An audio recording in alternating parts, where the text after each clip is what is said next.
Hi guys, it's Grace with Grace Gets Gastric. Today is Tuesday, January 15th, 2019, and I am here today for my 1 year, 2 weeks, or 54-week post-op VSG update. To start with stats, again, my name is Grace. I am 5'8", 28 years old, and on January 2nd, 2018, I had the vertical sleeve gastrectomy or VSG weight loss surgery. My highest weight ever recorded was 354 pounds in May of 2017, and I was required by my insurance to do a 6-month medically supervised weight loss diet, and over the course of that 6 months, I did lose 35 pounds, so my starting weight day of surgery was 319 pounds. Last week I came at you with a weight of 198.7, and this morning I weighed in at 199.2.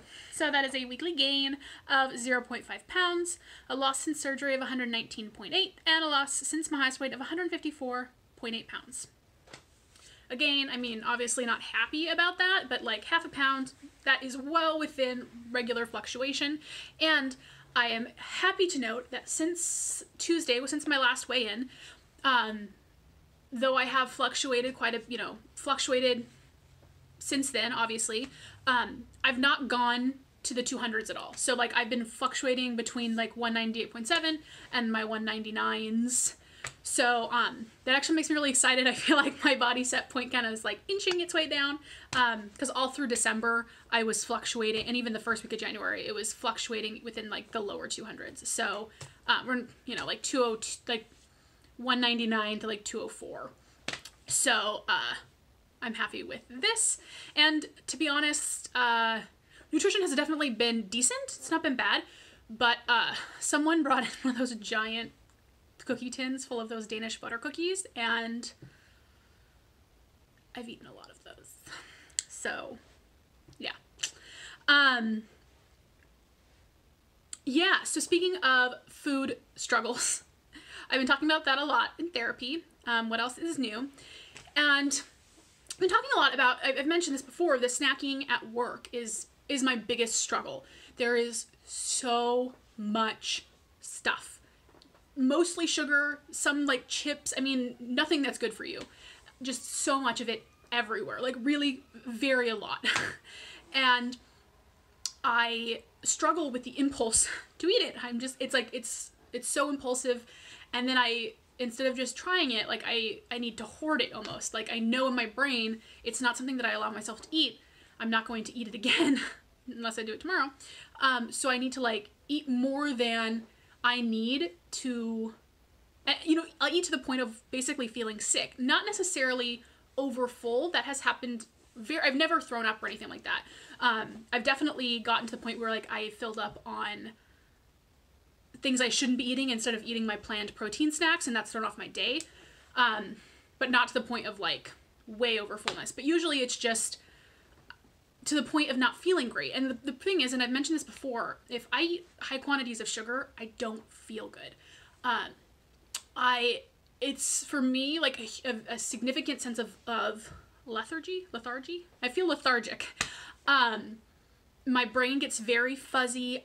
My motivation drops to zero. I get like a sugar crash, basically. I feel almost hungover. And it makes it very hard to do anything, so it's really shitty when it happens to me at work and I'm supposed to be working, and then I eat too much sugar and then my brain is just mush, and that's not really great. And then it just doesn't feel good. I just feel terrible. And the thing is I know this. I know that I feel terrible when I do these things.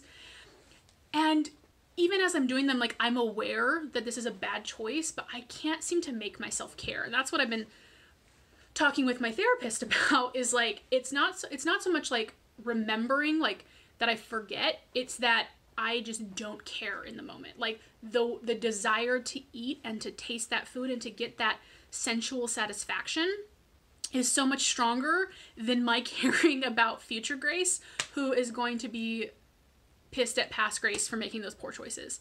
And I mean, this is kind of making it sound more pervasive maybe than it is. Like this is definitely a significant struggle, but I mean, obviously I'm not doing too terribly. I'm not like regaining, but it is the kind of thing that I want to address, because this is a behavior that I'm struggling with, and it can definitely get out of control. And I feel like I'm doing okay at managing it right now, but I could be doing better, and it's the kind of thing that I worry about coming back in. I mean, and it has come back in, obviously. And so we've been talking with my therapist, and really just,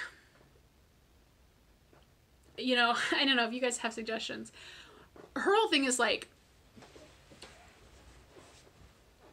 we are stronger than the food, you know? She's like, you need to remind yourself and to like let yourself acknowledge that you are stronger than your base desires, you know, like you know, and we do talk a lot about addiction because there are a lot of addictive properties, and we talked a lot about, I've been debating kind of a sugar cleanse, and I do think that is ultimately a good idea, but with the way I've been kind of going back and forth and thinking about it, she was like, I don't think that you're ready for it, and I agree. I think where I'm at mentally right now, I'm not ready to completely give up sugar, and I think if I were to try, I would fail, and I don't want to do it to not succeed. So don't suggest that. I do, that is something I want to eventually kind of work towards doing a cleanse. I don't think that I can completely cut sugar out of my life forever, but I'd like to kind of detox and get to a point where I can manage it better. But I think where I'm at right now, I'm not quite ready to manage that. So I'm working on that and figuring out how I ultimately want that to look. Do I give up all sugar, all artificial sweeteners, all everything? Do I just give up real sugar? And like honeys and stuff. I mean, I don't eat honey, but you know, but like still allow artificial sweeteners. Do I give up everything but still allow fruit, like a Whole30 kind of thing? So I think that's part of, I've been wishy-washy so much on the details. She's like, I think that you need to think about it more before you commit, because I think you're not committed yet. And I think that that is good. And I think that that is correct. And I'm working on kind of cutting down on the sugar stuff. Obviously, like, I try not to have it in my life, but the real issue is work. So I think really just reminding myself that I am stronger than the food, that I'm stronger than this impulse, and that things will be there, and I don't need them now. And, you know, I really am so much happier when I feel good. And, one thing I have started to do as, so one thing that she recommended is, instead of grabbing them, you know, like when you have the impulse, like go back to your desk, sit down, think about it, maybe write down what you're feeling. And then if you still want it, then you have to get back up and get it, which works okay. But, I often still want it, and my brain is still not processing that, like, no, you really don't. So what I've done is part of the problem is also, sorry, I'm like a little over the place. Part of the problem is that I'm not physically hungry a lot of these times, you know? Sometimes I am, but a lot of the times it's just mental hunger, you know? Like mostly my meal plans, if I stick to my plan, like I'm physically satisfied, but not mentally. So I am trying also to be more mindful and really focus on eating when hungry, but I mean, I still think my hunger cues are not always super accurate. So, or just I'm not 100% used to them yet, even a year out. So one of my strategies is I bought some like healthier snacks. I got some sunflower seeds for that salty crunch. I got some really good beef jerky, like the best beef jerky I've ever had. And then I got some sugar-free candies. I think like some hard candies like the Werther's or something. And then I got like a chocolate one. I think maybe the Russell Stover. And yes, I know those aren't necessarily the best choices. They're not the best sugar alcohols. They're not the ones I would necessarily choose. But people say that they're as bad as sugar. They're not as bad as sugar, in my opinion. They're not the best option, and I don't think that they are as sugar-free as they could be, but I think it's better than sugar, and so I'm taking it. And so basically what I'm allowing myself is, if I am really getting that urge to the point where like I'm going to eat it, and there are times where it's just I can't talk myself out of it. I want it. I'm allowing myself to reach for those other things instead. Part of my problem is that I wasn't allowing myself to do that because it causes me to go over my daily macros, because it ends up putting me over my meal plan. And I'm not necessarily, like, and I know by the time evening comes around, like, I want that final snack. I'm not going to just skip it.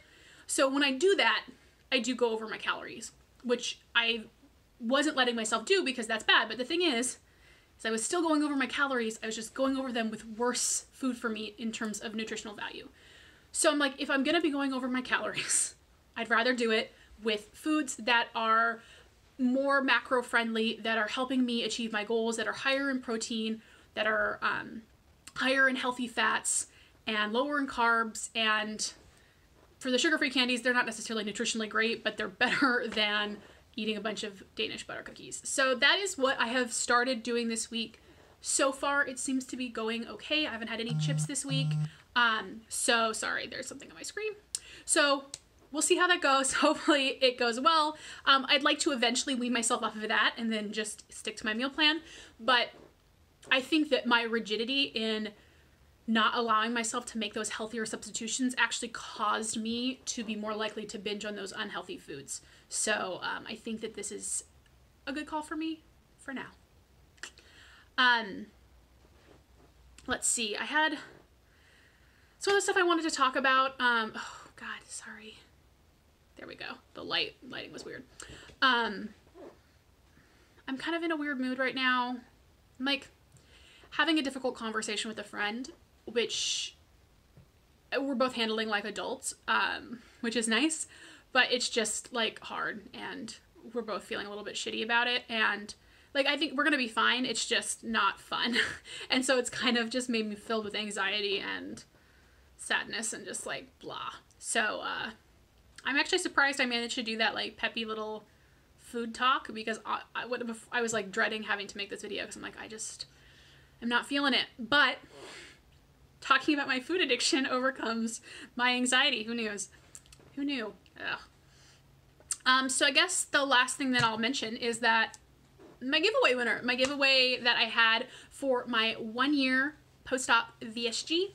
Thank you so much to everybody who played along and who left me comments. I'm really excited to make those videos when I'm feeling better.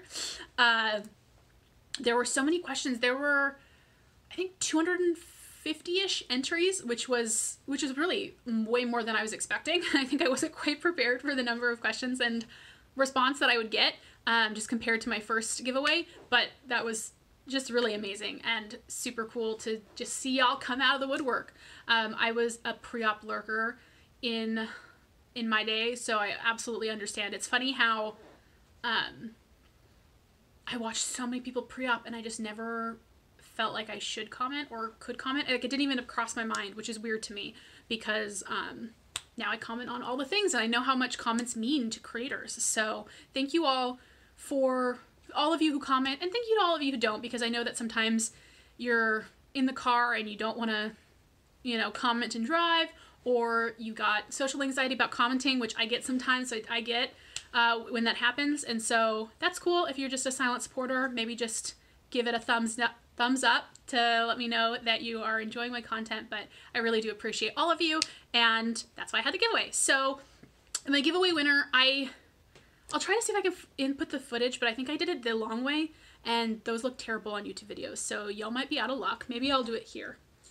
The winner was Gabby1931 something. She's on Instagram, so I don't know if she watches my videos, but she has been a follower of mine on Instagram for a while.